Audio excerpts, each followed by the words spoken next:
Light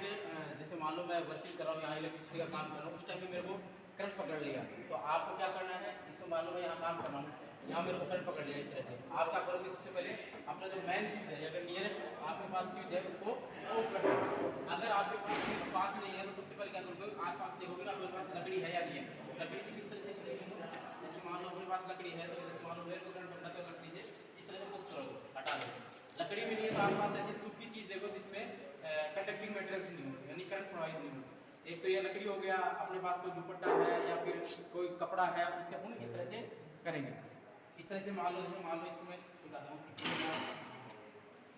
इसको current पकड़ लिया मान लो इस टाइम में, सबसे पहले अपन क्या करेंगे, मान लो इसको करंट पकड़ लिया तो सबसे पहले करते हैं पास में स्विच है इसको अपन ऑफ कर देंगे, सबसे बेस्ट तरीका। अगर स्विच मान लो पास में नहीं है तो एक इसको करंट पकड़ना, या तो अपन सबसे पहले इलेक्ट्रिसिटी को इंसुलेट करने के लिए लकड़ी का कोई भी यूज करेंगे, इस तरह से इसको ऐसे दबाएंगे, इस तरह से हटा करके इसको इस तरह से और आराम से इसको खुले स्थान पर लेटाएंगे। इसके अलावा क्या करते हैं, मान लो कोई कपड़ा है अपने पास इंसुलेट, तो उसको सावधानी पूर्ण इस तरह से आराम से फोल्ड करके इस तरह से करके और इस तरह से पकड़ के इसको खींचेंगे। ये दो तरीके से अपन किसी भी व्यक्ति को लाइट का करंट के संपर्क में उसको हटा सकते हैं। ठीक है, आप कर सकते हो आप।